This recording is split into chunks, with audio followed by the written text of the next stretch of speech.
Welcome to the Foolish Wanderers podcast. Why must I be surrounded by fools?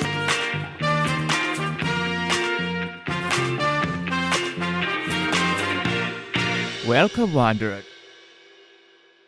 Hey Wanderers, welcome back to the Foolish Wanderers podcast. Today we're doing our second episode of a two-parter from Australia.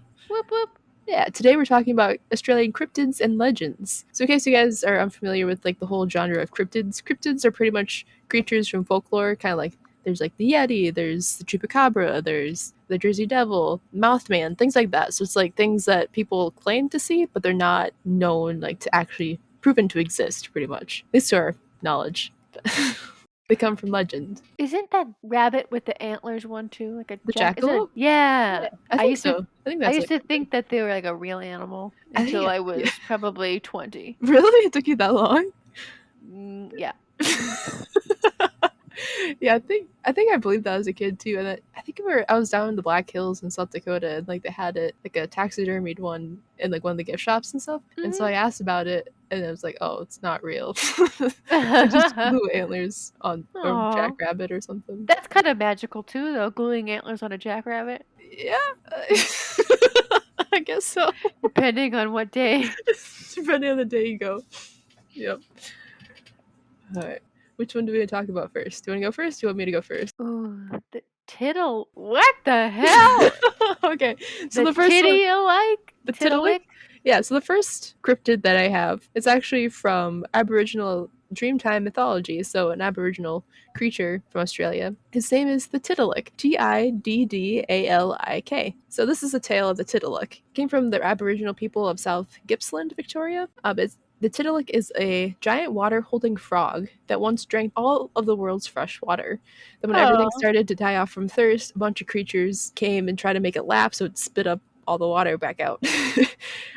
Basically, they kept trying until nothing worked until eventually Nabunum, I think is how you say it, the eel danced and twisted himself into knots. Then apparently that made the Tiddalik laugh and released all the water. And in the old version of the story, it did release all the water, but it flooded everything and then killed a bunch of animals or forced them to like different parts of the world, like stranded them on different islands and stuff. Today's story has been changed a little bit more so that it has a happier ending. So they didn't die, they just got the water back. And it's now a popular character in children's books. It's a popular character now in children's books? Yeah, there's actually a lot of books. If you just Google this creature, it's actually a lot of different books, a lot of children's books. Oh my gosh.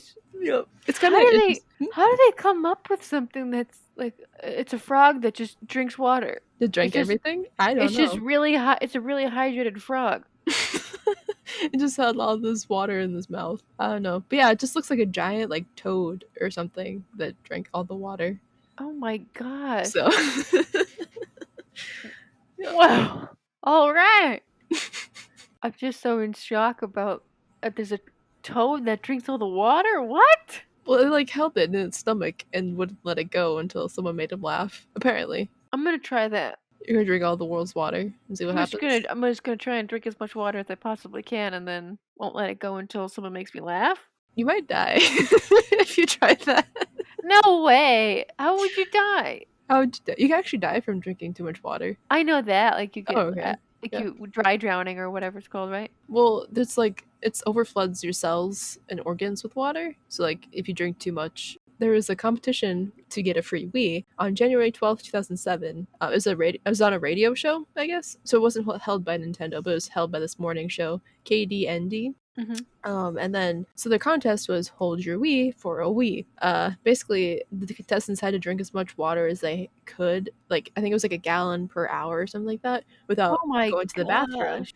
Without going to the bathroom? Yeah, you couldn't go to the bathroom because you had to Well, hold then it.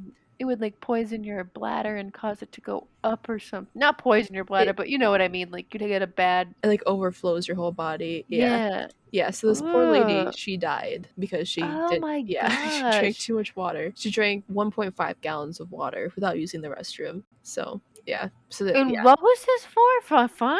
Yeah, it was just to win a Wii, like a Nintendo Wii. That's what. Yeah. For a Wii?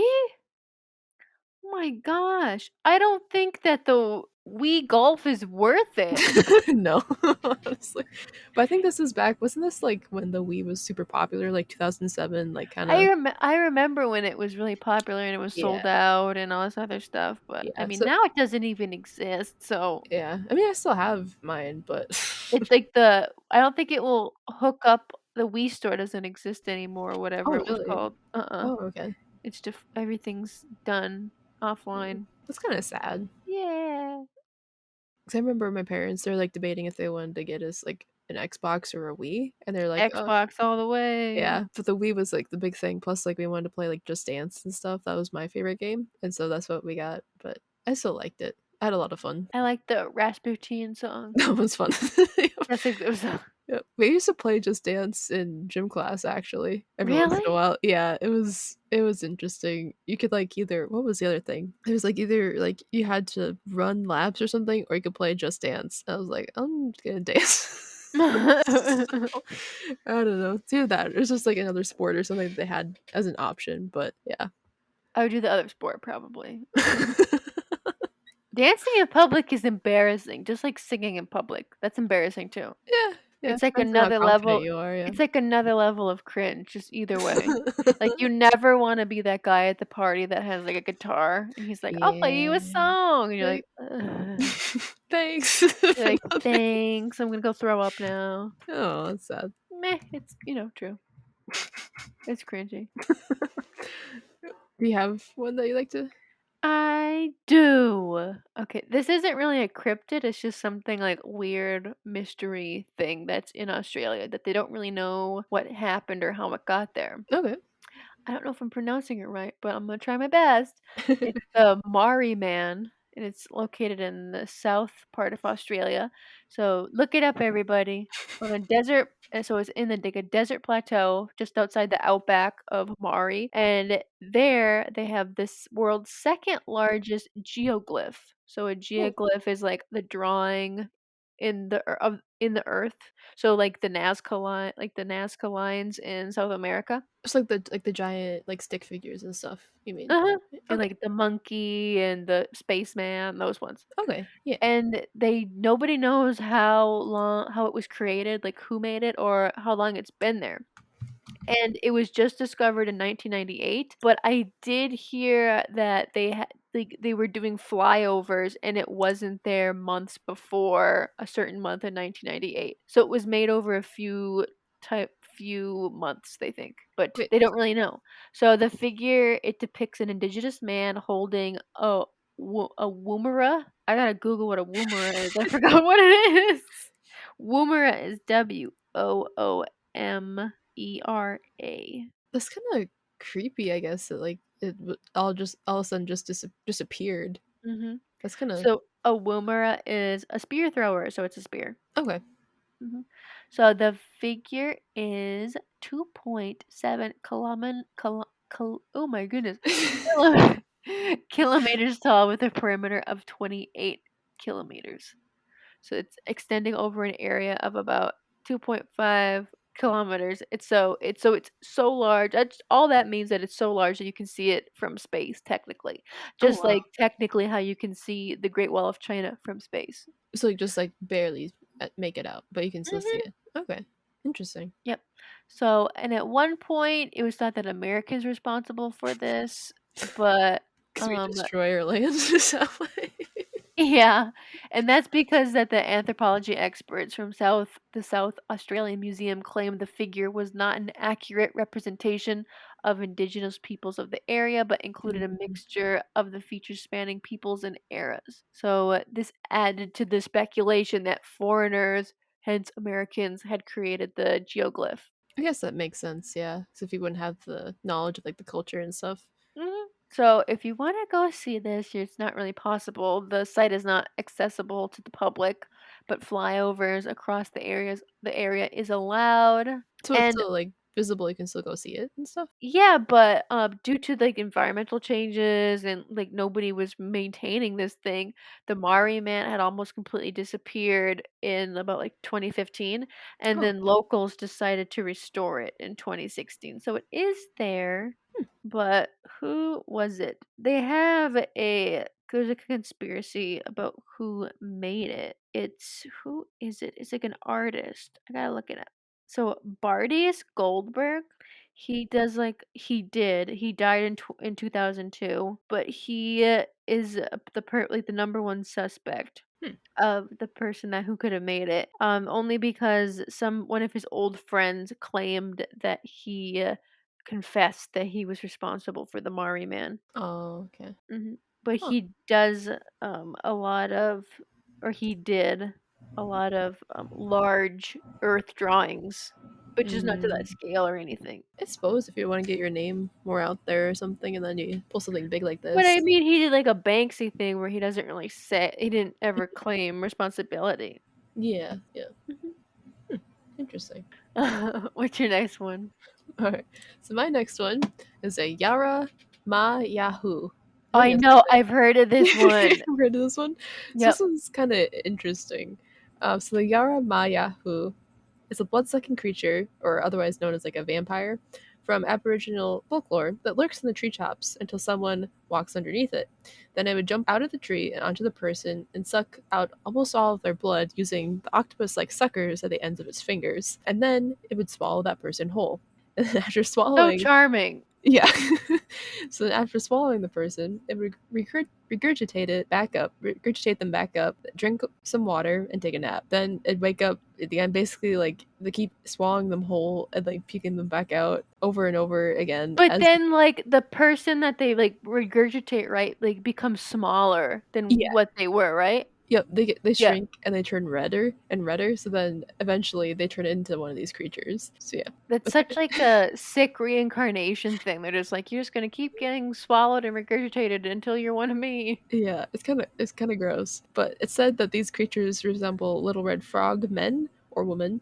They're about 4 feet tall with red hair and skin. It has an enlarged mouth with no teeth. It has suckers on the tips of its fingers that are used to suck out the blood of the victims, and it can unhinge its jaw like a snake. I like the drawing depiction that you have of it because it has sort of like Like a mohawk. like a mohawk or like a pompadour, like he's going to like a 50 swing dance or something. Yeah, it's like I guess in this little picture that I have on here, it doesn't look that terrifying, but if it's like an actual reincarnation, like an actual thing, like I imagine it'd be quite terrifying. That would be so scary. This little red frog man looking thing that runs up at you or drops on you, I guess. It's like a little vampire frog person. Exactly, yeah. I don't really remember seeing those things in Twilight though. When in the last one where they're having their whole battle with all the vampires from around the world. I don't really remember seeing those little frog people from Australia there. But I mean, they're not technically vampires because they don't have teeth, I guess. I don't know, unless it just means bloodsucker. I don't know. Yeah, what the yeah. Maybe they're like loosely a vampire. Loosely vampires. Yeah. All right, are you ready? Yes, ma'am. My next one is a place too, but it's kind of like like ooh mystery. Okay. Okay. It's called the Devil's Pool, also known as Babinda Boulders, and it's in Queensland, Australia. And there's basically like a legend around it from the Aborigines that the legend talks about like the story of two lovers, and they're from different tribes, and one is like Ulana and then Diga or Daiga. Okay. And they fled the tribes to be together, so it's kind of like Romeo and Juliet. And then they were discovered in Babinda Boulders and they were captured. Oh. But Ulana's the girl. Okay. She managed to escape, but Diga didn't, and her rage turned the calm water into rushing rapids. I've also read stuff where she committed suicide there. Oh. But her spirit is like guarding the area and it's calling for her lost love, who's Diga, and it's now called Devil's Pool, and it's basically this kind of dangerous. It's not really. It should not be a swimming area. It's basically 3 rivers that meet, and the one point with like the swirling, like chaotic water is called Devil's Pool. So you said that do people actually swim there? People like I've seen like a lot like people like you're not supposed to swim there, you can, but like 20 people have died. Oh wow. Yeah. Yeah, like you will like pop down and then pop up somewhere else, but you won't have survived because You it's won't just have shit. Oh. no way. Because I mean, it's 3 rapids meet. Yeah. So it'll take so long that you wouldn't be able to come back up. Mm-hmm. Oh boy. Yeah, it's very dangerous conditions for swimming. It's just fast running water, pinning people under all these rocks and logs. And also, like another fact that I found is the water is highly oxygenated, so that makes it super difficult to stay afloat. So you'll Oh. Okay. sink even faster. I. Oh, is it? Yeah. It's because like all the water like rushing it like incorporates more air into it. Is that why? Or I just don't know. I think okay? so. That would make sense to me, right? You think it would, but I don't Uh-huh. know. But I don't know. But I feel like there's a lot of stories around the world just of like lost lovers mourning their love and then dangerous waters are like always nearby. I Uh, mean, it's a pop. Oh, dangerous waters. Who yeah. else? Let's see. There's like what's the one? There's let's see. Well, I can think of one, but it's not really like that, I guess. In Hamlet, it's Ophelia. She's I don't remember what it is, but either she's so upset about Hamlet doesn't love her, something like this. Somebody could correct me. I don't care. But she literally just goes like walks into the river and like drowns. Oh wow. But that's the only one I can think of with where like the lovers, whatever, where one of them drowns. There's like let's see, what was the name of the lake? It was somewhere down south. It's Lanier Lake, Lake Lanier. That's what it is. There's like that's a whole other episode by itself. But it's a man-made lake, and there's so much danger around that lake.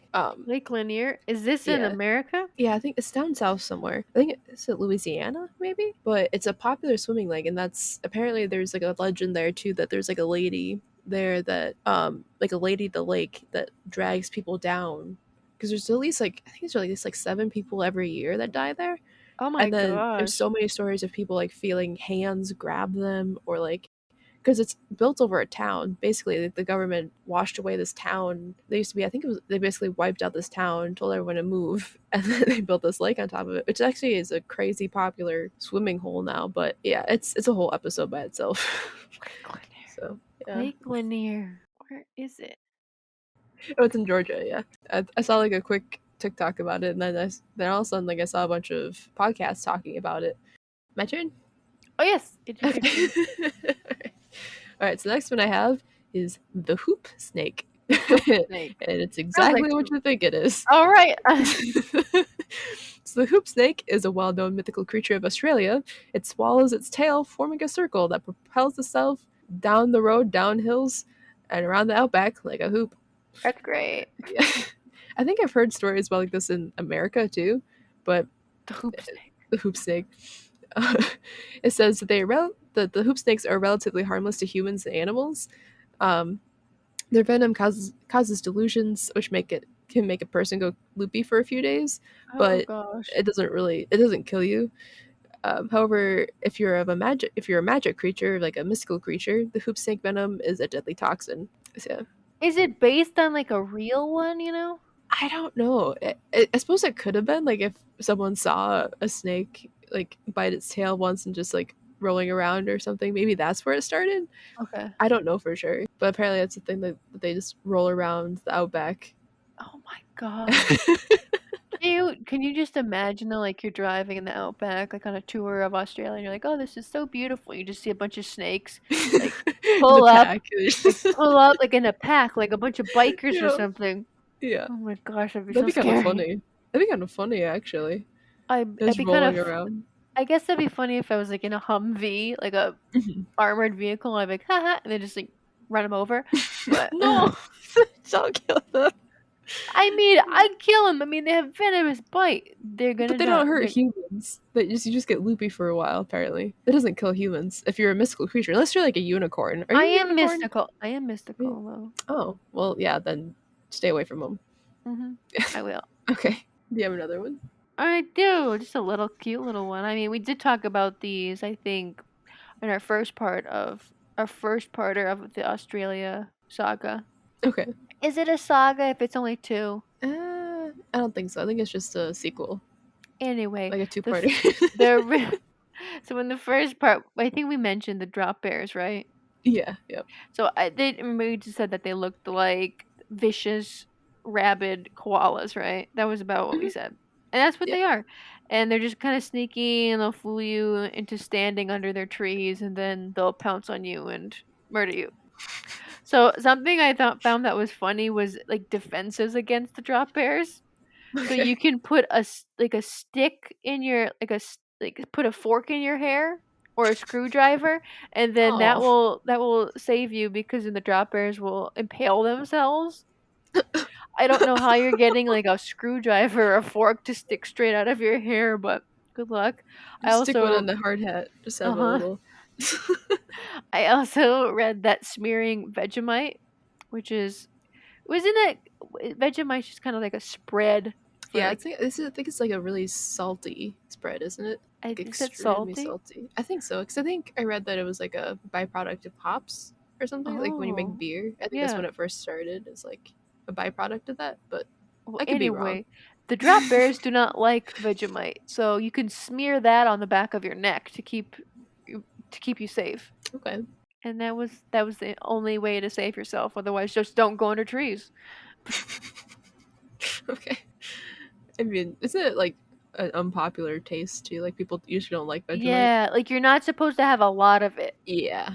I Yeah. remember seeing posts where Australians are like, "Why are you putting so much on?" They're like, "It's supposed to just be very, very little, like barely even there." Yeah, I think I've seen people do it like over butter, like on toast. Mm, But that used to be a challenge, I think, on YouTube. People would take spoonfuls of mm-mm, Vegemite, and mm-mm. I think it's just like a salty, like intense flavor. Yeah. Are you gonna have some Vegemite toast? No, I'm not. I'm not. No. I'm gonna You have don't. plain toast with butter. That sounds delicious. Isn't it? Is it Australia or Britain that does fairy bread? It's like it's toast with butter and sprinkles. Sprinkles of who? Sprinkles. Sprinkles of what? Like cake sprinkles, decorating sprinkles. Who does that? You don't know what sprinkles are? I know what they like on the Oh, cupcakes, okay. like on cupcakes, but Yeah, why would yeah. you do that? It's called fairy bread. I don't think you can say that word anymore. Fairy? Why? Why can't I say the magical creature? I think it's a gay slur. It's a mystical creature. I can't I say don't anything think anymore. you can't. Anyway, it's this magical bread if you want to try it. It's from Australia. It's Australian. Australian? Yeah, it's Australian. So let's see, what's it? It is margarine bread, and they call it hundreds and thousands, but it's like those crunchy nonpareil sprinkles is what we call them here. What's a nonpareil? So so it's like I think they use them on cupcakes and stuff. It's like the really small, crunchy sprinkles. Is it the one that's cylindrical and long? No, those are Jimmy's, I think. How do um, you know all this stuff about sprinkles? I think we Sprinkles. need to have like a segment about like sprinkles. Sprinkle cast with Katrina. I love baking and decorating and stuff, so that's how I I know know it. you do, but Jimmy's and more. Jimmy's. What was the other one? So there's nonpareils. It's what is it, a candy? So there's a candy too that they make with them. It's like snow caps. Have you seen like those like little chocolate like kisses, Hershey kisses, but with like sprinkles on the bottom, like white sprinkles? They're called snow caps. I thought Snow Or Caps was like that little Debbie cake, or is that snowballs? And they're snowballs. pink. Yeah, those Okay. are snowballs. Yeah, with a coconut on top.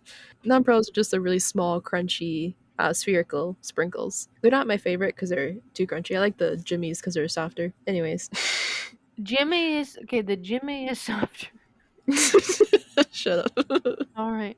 I don't intend to insult anybody, and I apologize if it's offensive to any sexuality. I literally had no idea that was a thing that we weren't supposed to say anymore. I just thought it was a mystical creature that Tinkerbell was one of. So the next one that I have is called the Bunyip. The Bunyip. Bunyip. Bunyip. Basically translated to an Aboriginal Australian to mean devil or evil spirit. It's also known as the Pareti, I think. Kian Pareti is a creature of Aboriginal mythology. It lives in swamps, billabongs, creeks, riverbeds, and waterholes all over Australia. It says the Aborigines used to tell tales of the creatures that stalked the waterways and ate prey from anything that came close to them, including small children. Basically, small children were told to stay away from water because otherwise this thing would come and eat them.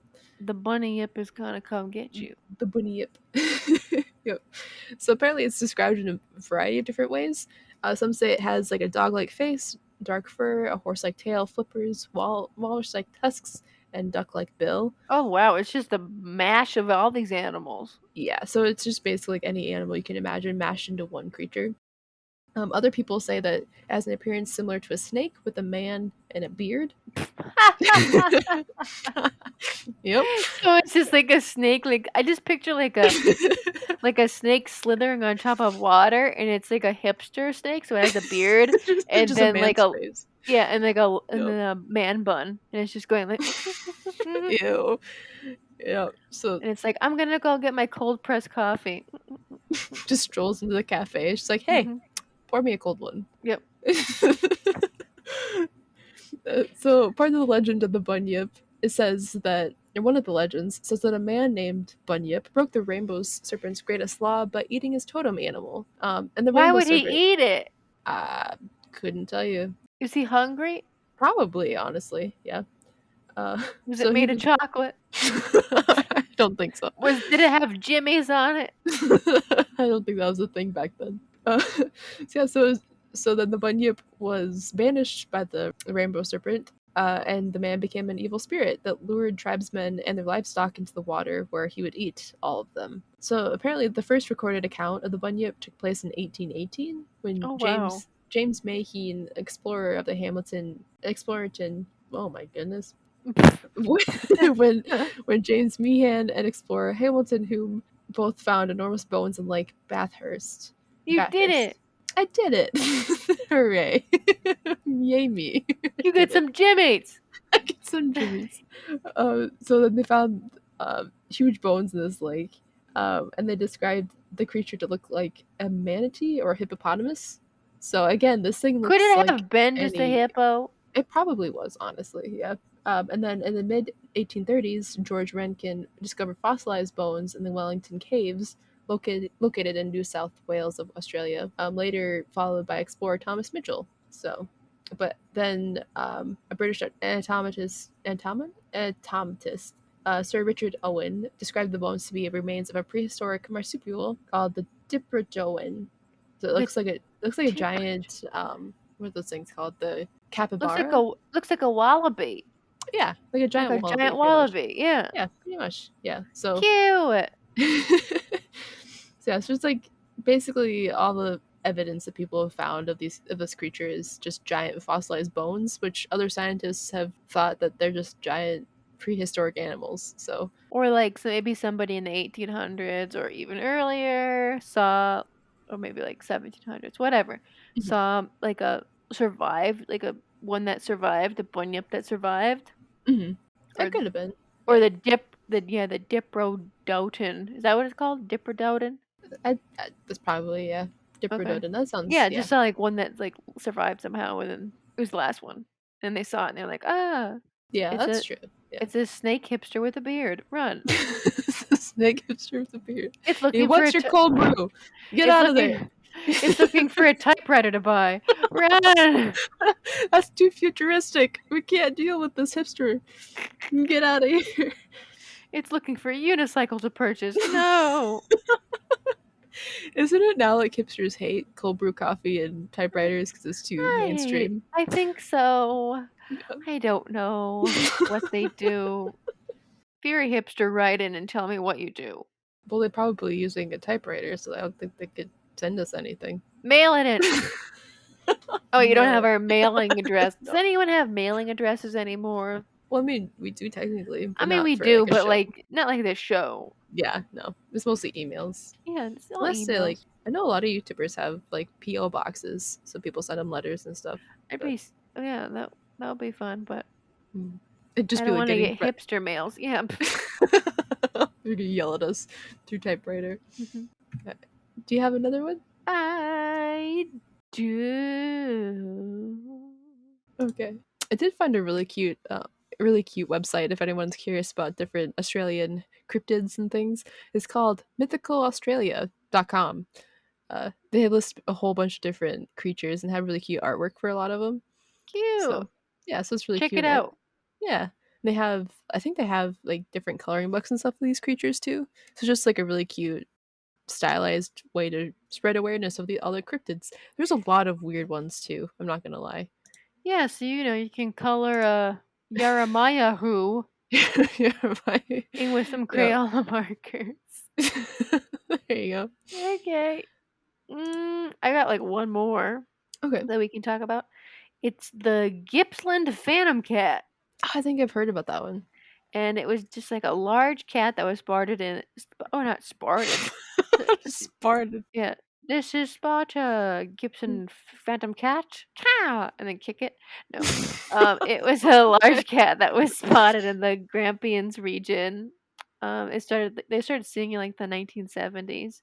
Okay. And experts, quotation marks around the word experts, think that it's like these large cats, they're like probably like feral descendants of house cats, but that US soldiers stationed in Victoria during World War II, they had like pumas, like real pumas, as like mascots. Oh wow. And some think that the animals, the pumas, might have been set free for some reason, and then they reproduced in the wild, and that now the Gippsland Phantom Cat is some sort of weird hybrid between feral house cats and a puma. Huh. I mean, But that's not too far fetched because people do that all the time. Like they'll bring animals in as pets and like, I can't take care of it anymore, so here you go, off yeah, to the wild. or Like, like, oh things. my gosh, this alligator got way too big for my apartment. What do I do? I chuck Yep. it into the stream. Yeah, the stream. Oh. But there's no conclusive evidence for any of this. It's just all just speculation. Oh really? So they don't know if they actually brought them in as No, mascots? they don't Oh. know. But in 2005, hunter Kurt Engel, he shot a large cat, and the cat had a 26-inch tail. Oh wow. That's And then crazy. I know.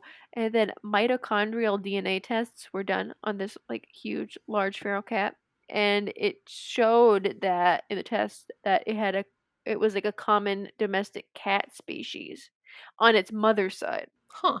Yes, But it but didn't they show what the other side was then? I Or- don't know. I didn't say. Okay. But the Gippsland Phantom Cat is not to be confused with the lion of Gippsland Castle, Okay. which is completely different. And that's a story about a king and his lion, and that's what it is. And it's from Sweden. Oh, that's completely different though. That's completely different countries. Gippsland Lion Castle. Thank you guys so much for listening to another Foolish Wanderers podcast. If you'd like to learn more about these, I'll leave a link to this mythicalaustralia.com Yeah. website. And then so you guys can check out. It's a really cute website. There's a bunch of little creatures. There's some that I don't know if they like actually are believed or if they're just said There's on like, this website. from what I've read, there's like a lot of like weird, cool Aborigine legends and stuff. hmm There's one that's like called like the Pebble. There's one that's called the Mountain Squirt. There's That would have been funny. there is here, do you The want me to click on mountain it? squirt. But yeah, so there's a bunch of like little interesting little creatures and things, like plays on words. It's kind of fun. So I'll leave a link to that one down below. Yeah. If you guys have any questions or comments for us, please feel free to email us at fjbplisteners@gmail.com. Follow us on Instagram at Foolish Wanderers Podcast. And our podcast is available to wherever you get your podcast from, Yeah. including this one. All right, guys. Thank you so much for listening. And I'll see you next time. Bye.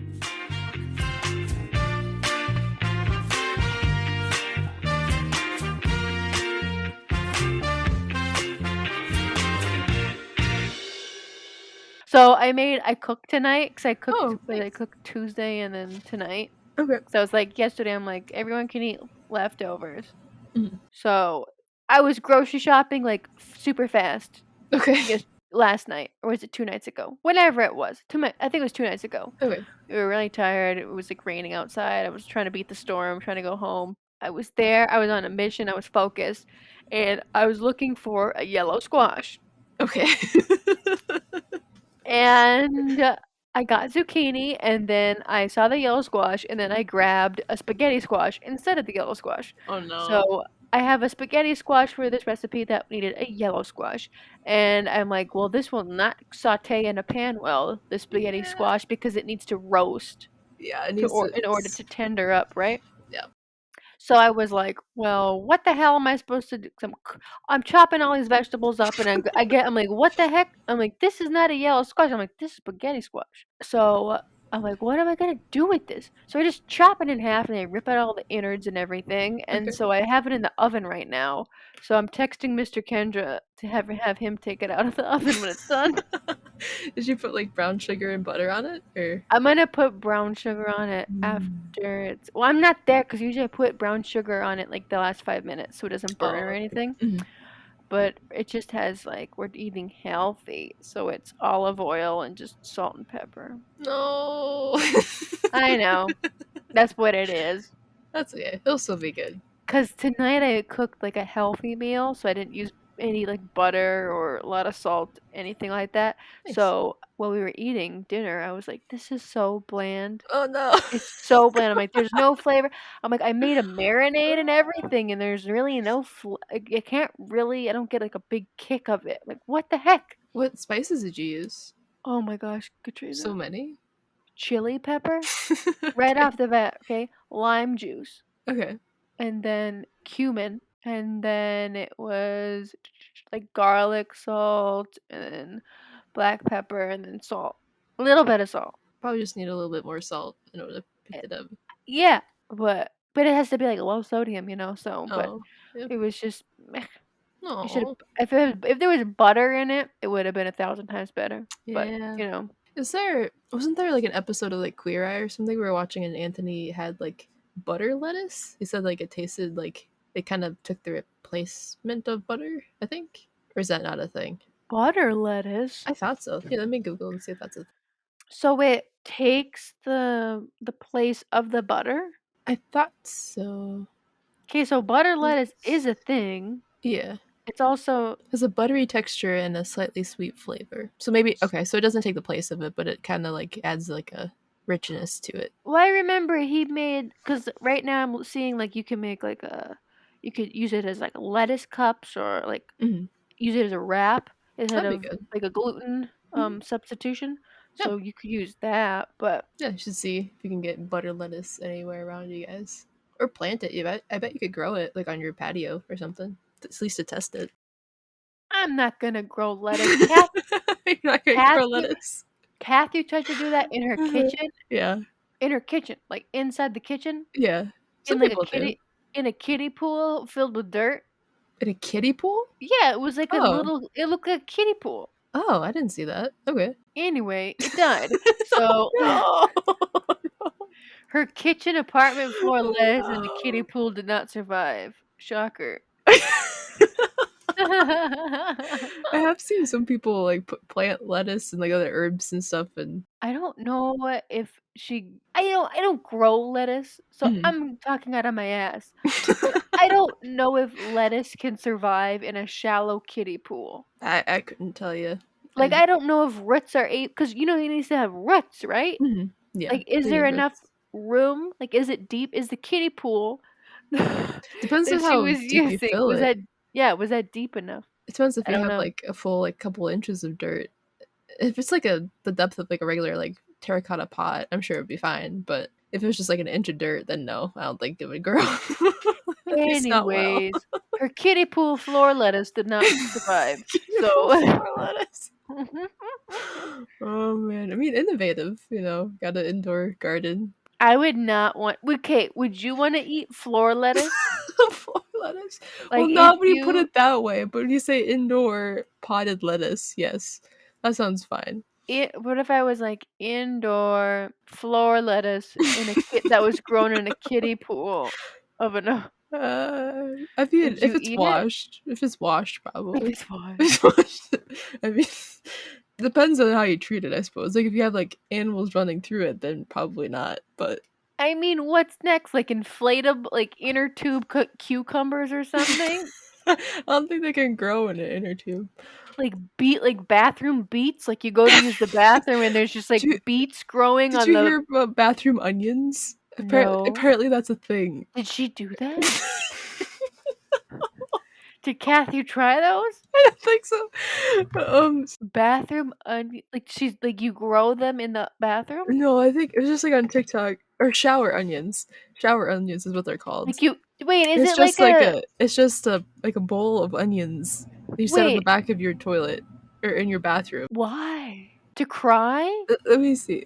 Let's see. So it says shower onions. The TikTok explained. Is it like when? Is it like the how people say that if you eat orange or something citrusy in the shower, that the heat from the hot water from the shower head will enhance the flavor of the orange or something? Like, I've never heard that. are people try it? But Stick an orange in your so shower. It smell good. are people like eating onions in the shower, or are they cutting up onions like chopping it like half the onion, put it in a bowl, put it in the shower, and then take a shower, and then they use that bowl of the half onions to then cook later. No, And they're so like, "Do you want some?" They're like, "Do you want some fajitas?" They're like, "I'm gonna cook up some fajitas," and then toss in you're the like, shower. "Okay," and they just go to the bathroom and they come out with a bowl of onions. You're like, "Huh?" They're like, "These are my shower onions." Like, they just start chopping the onions right there, like. Ding, ding, ding, ding. No, so this was at least so the TikTok that I saw was just like a bowl in the back of this guy's toilet that had just full onions, still in like the skins. It was just onions, and apparently this definition of it says that according to TikTok, people have bowls of onions in their bathrooms in order to combat any smells that they might not be able to get out of their bathroom. Just buy Febreze. Yeah, honestly. Just buy Febreze. Was that a man that did that? Yep, it was a girl's Okay. boyfriend that found Sorry, she should dump him right now. it. Shower onions. I don't know. I just weep for the future. I weep for humanity. Because That you is put just onions in the shower? Is that why you're weeping? Because you possibly the fact that a man decided like what will cover up the stench of my poo. onion, Oh, onion. So not orange, an onion. no, you not even an orange. Just Febreze. Just buy a can. It's like $1. A Mhm. Febreze, a candle, a match. People like light matches. Yeah, That's a thing, you know. I've done that before. yeah, Light the match. People they have them on the back of the toilet. mhm, Light a yeah. match. I've never gone and then seen an onion. That's just so you're Sitting gonna there. Yeah. sitting there. You're gonna smell like poop and onions. That's just a great. Mm. Nothing smell. Yeah, Welcome nothing. home. Nothing sounds more romantic than the smell of onions and shit. And then you cook with the onions. Then you cook with the onions. I don't think you cook with them. Isn't it? Don't I mean, onions like? that man definitely cooked with them. Are you kidding me? He was too cheap to buy Febreze. He was too cheap to Oh, buy Febreze. He definitely cooks with those onions. don't come for us, onions. She's eating like poop covered, like poop watery, like bacteria covered onions. Dump him now. What else does it say? It doesn't really explain like what it does, but I thought I heard that onions. I know that if you like if you're cutting onions, you like that acid that gets in your eyes and makes you cry. Mhm. Apparently, if you have like something wet or like a bowl, like a wet paper towel or something sitting by, then those acids are like attracted to water, so they'll like go to the paper towel instead of your eyes. It works. Actually, I tried it and it actually works pretty well, but I don't know if Wait, it's like something you've like they. tried the bathroom onions? No, I've tried like when I'm cutting Thank onions to cook God. with, not bathroom onions. No, like Thank Jesus. but like if you're like cooking and you're cutting up an onion, because I have like my eyes react really badly to the onion acids and stuff. I think everyone's does, right? I can be sitting like across like the room and I'll start crying like burning. Oh, So really? yeah, so my eyes are pretty sensitive to it. But yeah, so like I try to like wet a paper towel and set it on the counter next to it, and it takes away some of that acid. Like it doesn't attack you as much. So Okay, but you're cutting the onion, right? yeah, you're cutting it at that And one. you're telling me that these shower onions are not cut, they're just whole onions, correct? Not this guy's. No, this one was just like Oh, so they're chopped? no, they're just whole onions sitting in the like. There's like 5 whole onions in the skins sitting on the back of the toilet.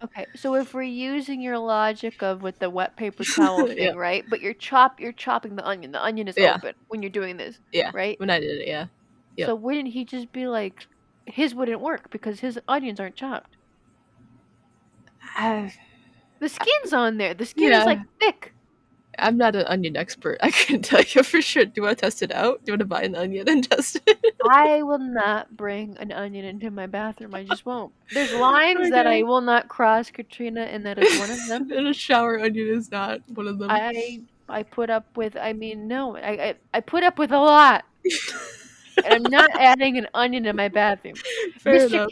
Mr. Kendra, Yeah. okay, Yeah. he keeps his toothbrush in the shower. Yeah, you told me that. Yeah. And the other day, people, are you listening? Turn this up. I found floss in there. No, Mr. Kendra. No. Uh-huh. There's Floss. floss. Is he advancing his techniques? Is And he? it was like on my hook that has my Oh scrubber, my bath no! sponge. No, that's gross. That's gross. It's not as bad as shower onions, but I mean, I was How like, is used dental floss not as bad as whole onions in the back of your toilet? it's like, it's an I don't know, it's an onion. It's an onion. I'm just gonna next time you come to my apartment, I'm just gonna have a whole bowl of onions, and you're just gonna it's just gonna be there waiting for you. Yes, please have kiddie pool floor lettuce growing, and then shower onions. I would love that.